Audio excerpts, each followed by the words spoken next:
Hello friend, আশা করি সবাই ভালো আছো। আজও চলে এসেছি একটি দুর্দান্ত ভিডিও নিয়ে। রাজ্যের জনস্বাস্থ্য ও কারিগরি দপ্তরের জল প্রকল্পের আওতায় যে সকল অস্থায়ী কর্মচারীরা আছে তাদের কিন্তু বেতন বৃদ্ধি করা হলো। হ্যাঁ, ঠিকই শুনছেন, রাজ্যের জল প্রকল্পের আওতায় থাকা যে সকল চুক্তিভিত্তিক কর্মচারীরা আছে তাদের এক ঝটকায় অনেকটাই বেতন বৃদ্ধি করা হলো। এমনটাই কিন্তু রাজ্যের জনস্বাস্থ্য কারিগরি দপ্তর থেকে বিজ্ঞপ্তি ইস্যু করা হয়েছে। তো বন্ধুরা, এই দপ্তরের আওতায় থাকা কোন কোন অস্থায়ী কর্মচারীরা এর আওতায় পড়ছে, সেই সঙ্গে কত করে বেতন বৃদ্ধি করা হলো এবং কবে থেকে নতুন বেতন কার্যকরী হবে সে বিষয়ে আজকে আলোচনা করব। তার আগে ছোট্ট একটি অনুরোধ করব, যদি চ্যানেলটিতে নতুন হয়ে থাকে অবশ্যই চ্যানেলটি সাবস্ক্রাইব করবে, আর যদি ফেসবুকের মাধ্যমে দেখছো তাহলে প্লিজ পেজটিকে ফলো করে পাশে থাকবে। চুক্তিভিত্তিক কর্মচারীদের একাংশের দৈনিক মজুরি বাড়ালো পশ্চিমবঙ্গ সরকারের জনস্বাস্থ্য ও কারিগরি দপ্তর। বিজ্ঞপ্তি জারি করে জনস্বাস্থ্য কারিগরি দপ্তরের তরফে জানানো হয়েছে যে দৈনিক মজুরি 17 টাকা, প্রত্যেক দিন 17 টাকা করে বৃদ্ধি করা হয়েছে, অর্থাৎ মাসে 510 টাকা মজুরি বৃদ্ধি করা হয়েছে চুক্তিভিত্তিক কর্মচারীদের। কাদের কাদের দৈনিক মজুরি বাড়তে চলেছে? পশ্চিমবঙ্গ সরকারের জনস্বাস্থ্য কারিগরি দপ্তরের অধীনস্থ বিভিন্ন জল প্রকল্পে কর্মরত, যেমন pump operator, valve operator, guard, পঞ্চায়েতের নিরাপত্তারক্ষী, সেই সঙ্গে পুরসভার যে সকল নিরাপত্তারক্ষীরা আছে তারাও এর আওতায় পড়ছে। যারা কোনো ন্যূনতম মজুরি আওতায় কিন্তু পড়েন না তাদেরই দৈনিক মজুরি বাড়ছে।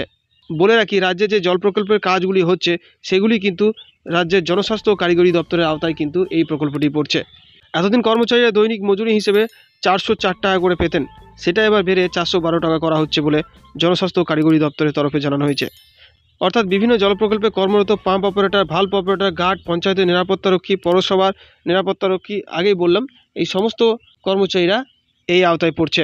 বিষয়টি রাজ্য সরকারি কর্মচারীদের সংগঠন সংগ্রামী যৌথ মঞ্চের নেতা নির্ঝর কুণ্ডু বলেন, 3% ডিএ বৃদ্ধি পাওয়ায় অস্থায়ী কর্মচারীদের দৈনিক মজুরি 17 টাকা বাড়ল। তাহলে বকেয়া 36% ডিএ দেওয়া হলে প্রতিদিন 204 টাকা করে হারে মাসে 6120 টাকা বৃদ্ধি পায়। তাদের বক্তব্য, এই টাকাটা রাজ্যের পশ্চিমবঙ্গ সরকার দিচ্ছে না কেন? উল্লেখ্য, পশ্চিমবঙ্গের রাজ্য সরকার কর্মচারী ষষ্ঠ বেতন কমিশনের আওতায় 10% হারে মহার্ঘ ভাতা অর্থাৎ ডিএ পাচ্ছেন। এবারের বাজেটে আরও 4% ডিএ বৃদ্ধি করার ঘোষণা করেছে রাজ্য সরকার, যা 2024 সালের মে থেকে কার্যকরী হবে। অর্থাৎ মে থেকে পশ্চিমবঙ্গের রাজ্য সরকারি কর্মচারীরা 14% হারে ডিএ পাবেন। এখন দেখার 14% হারে ডিএ বৃদ্ধি হলেও রাজ্যের অস্থায়ী কর্মচারীরা কত টাকা বেতন পান। তো বন্ধুরা, অনেকেই আমাকে বারবার করে প্রশ্ন করেছিল যে দাদা, জল প্রকল্পে, রাজ্যের যে জল প্রকল্প চলছে সেই জল প্রকল্পে কর্মরত কর্মীদের বেতন কত করে দেওয়া হয়?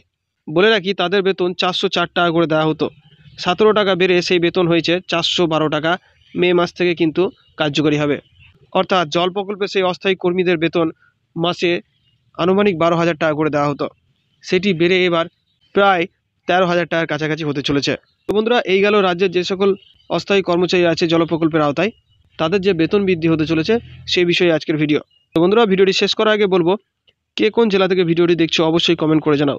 সেই সঙ্গে অনুরোধ করবো ভিডিওটি বেশি বেশি করে শেয়ার করো, যাতে করে এই গুরুত্বপূর্ণ তথ্যটি সকলের কাছে পৌঁছে যায়। আর যদি ভিডিওটি ভালো লেগে থাকে অবশ্যই একটি লাইক করবে, সঙ্গে চ্যানেলটি সাবস্ক্রাইব করে পাশে থাকবে। আজ এ পর্যন্ত, ধন্যবাদ।